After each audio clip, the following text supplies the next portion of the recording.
Olivia warmly greets the listeners of this audio story. Today, Olivia will share with you a tale about a newlywed daughter-in-law who, on her very first night at her husband's house, instead of having a romantic honeymoon, finds herself shocked by the turbulent life ahead. The family she's joined is truly unique, with a special mother-in-law, a remarkable father-in-law, an extraordinary husband, and, of course, the newlywed daughter-in-law, who is about to bring a new dynamic to the family. Let's now listen to the story of this extraordinary daughter-in-law. Blank. Blank. Fireworks explode in the sky. Colorful paper flowers flutter everywhere. And everyone is smiling. The happiest person seems to be the bride and groom, who are the stars of the day. And today, I am one of the stars too. I look at Min, my husband, standing next to me, both of us smiling, feeling like we're the happiest people on earth. Min and I have been in love since university. We met during a club activity on campus.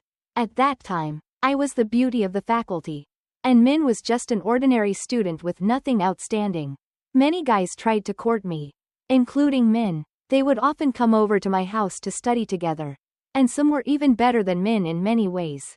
But I only paid attention to Min because he was the most gentle and patient of them all.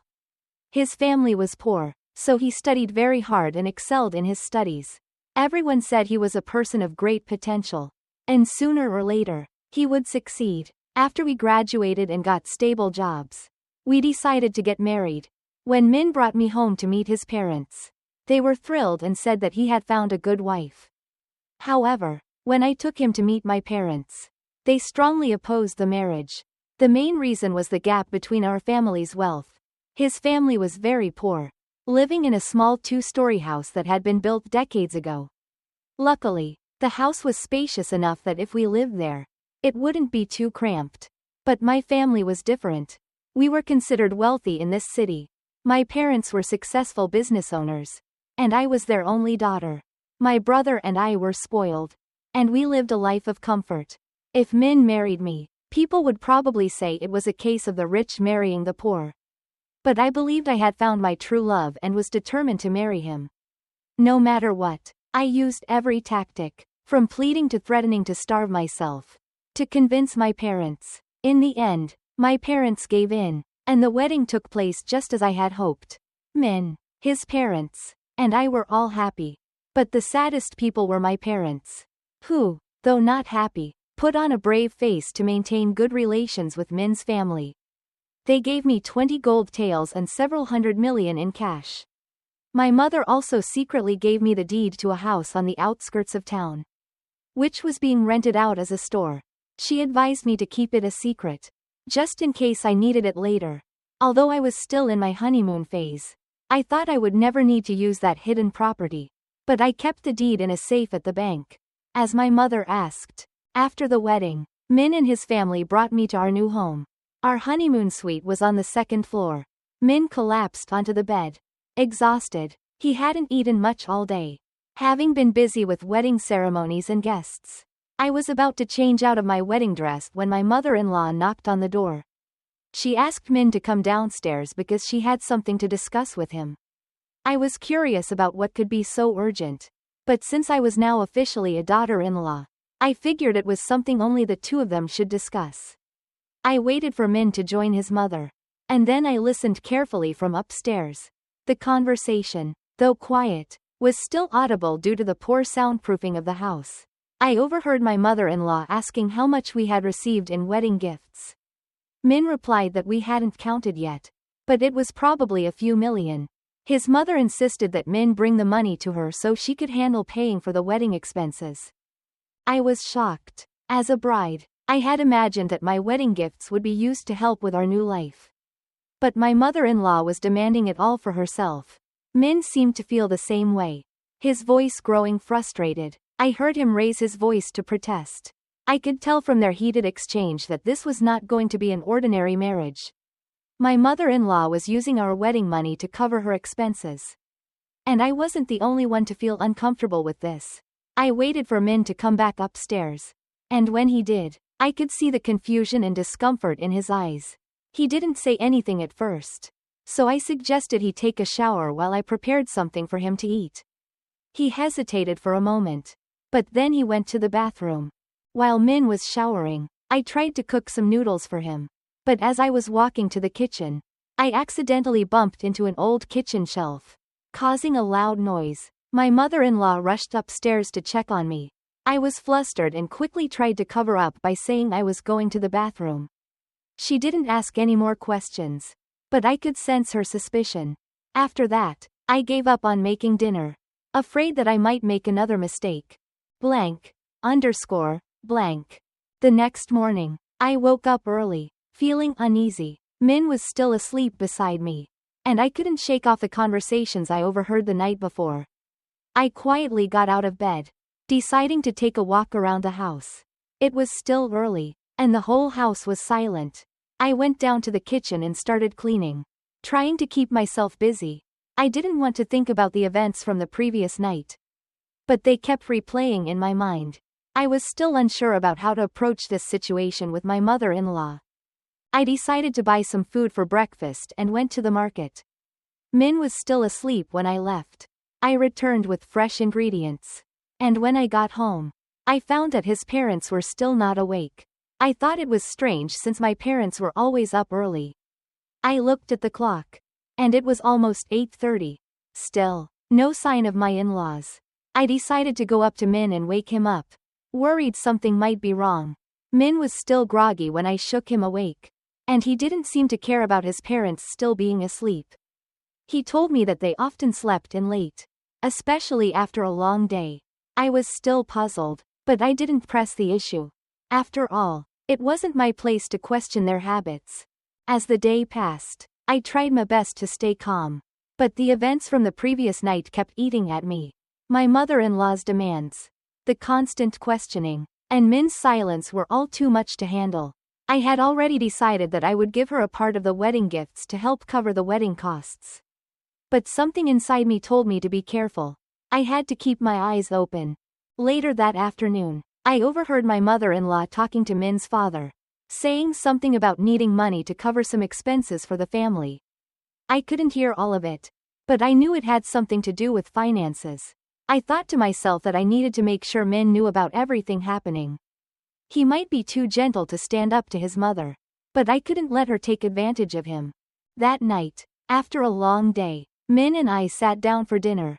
He looked at me with concern. Sensing that something was wrong, I decided it was time to confront him, to tell him what I had overheard and how I was feeling. I had to let him know that I was no longer willing to let his mother walk all over us. He looked at me, conflicted, and then sighed. "You're right," Min said quietly, his voice strained. "I never wanted to burden you with this. I thought I could handle it. But now, I see it's affecting you. And it's affecting us." I didn't know what to say. He was right. I had been carrying the weight of the situation alone, trying to hold everything together. But Min finally admitted that he had been struggling with his mother's overbearing behavior as well. We sat in silence for a while, both of us trying to figure out how we could handle this together. The next day, Min and I decided to sit down with his parents and talk things through. It wasn't going to be easy, but we had to set boundaries.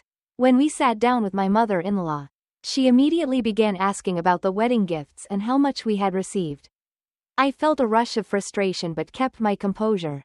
Min spoke up first. "Mom, we've discussed this, and we've agreed that we'll help with some of the wedding expenses. But this is not something you can just demand from us," he said, his voice firm. My mother-in-law was taken aback.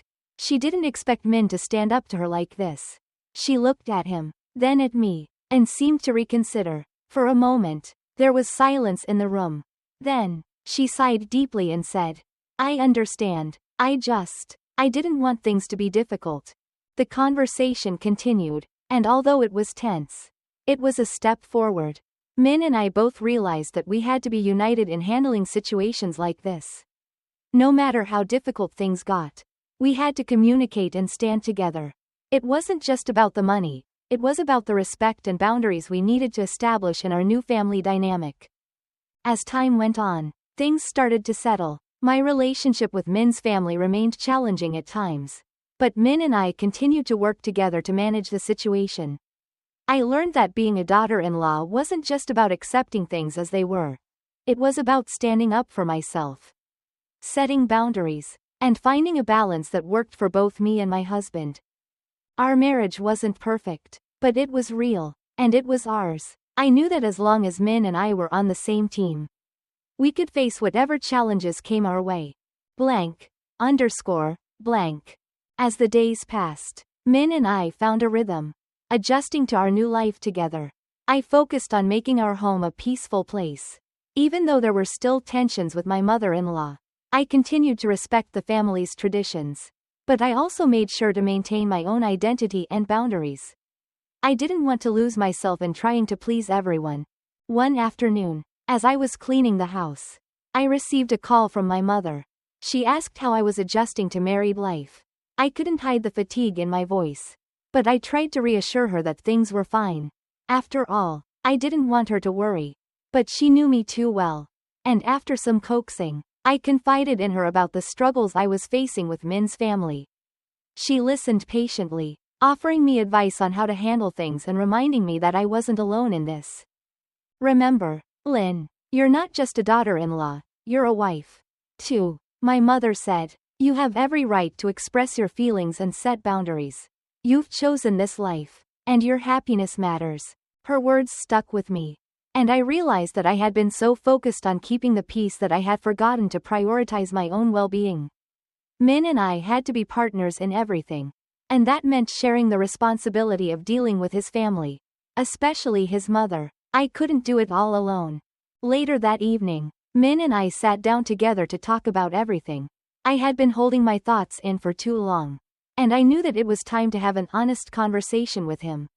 I looked at him, trying to gauge his mood, and finally spoke. Min, I love you, but I can't keep ignoring how your mom treats me.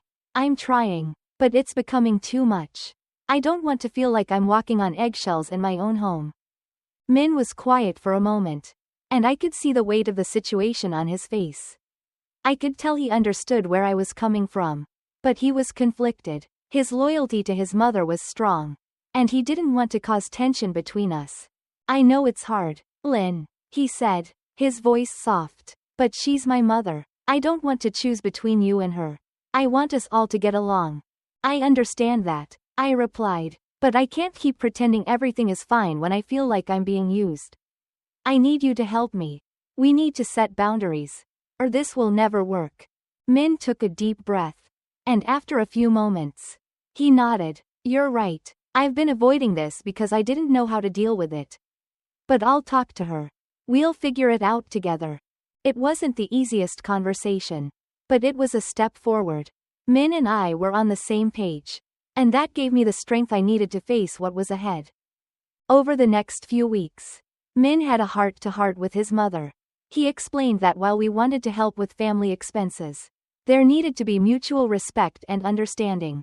It wasn't easy, but his mother finally agreed to respect our boundaries. She didn't change overnight, but there was a noticeable shift in her behavior. She began to accept that Min and I were a team, and that meant respecting our decisions as a couple. As time went on, things slowly improved. Min and I continued to grow together, learning how to navigate our relationship, family dynamics, and the challenges of married life. There were still difficult moments, but we faced them head-on, knowing that our love and commitment to each other would always come first. One day, as I was making lunch, Min came into the kitchen with a smile on his face. He wrapped his arms around me and whispered, "Thank you for being patient. I don't say it enough, but I appreciate everything you've done for us." I smiled, feeling a warmth in my chest. We're in this together, Min. I'm not going anywhere. And with that, we knew that no matter what life threw at us, we would face it together. As a team,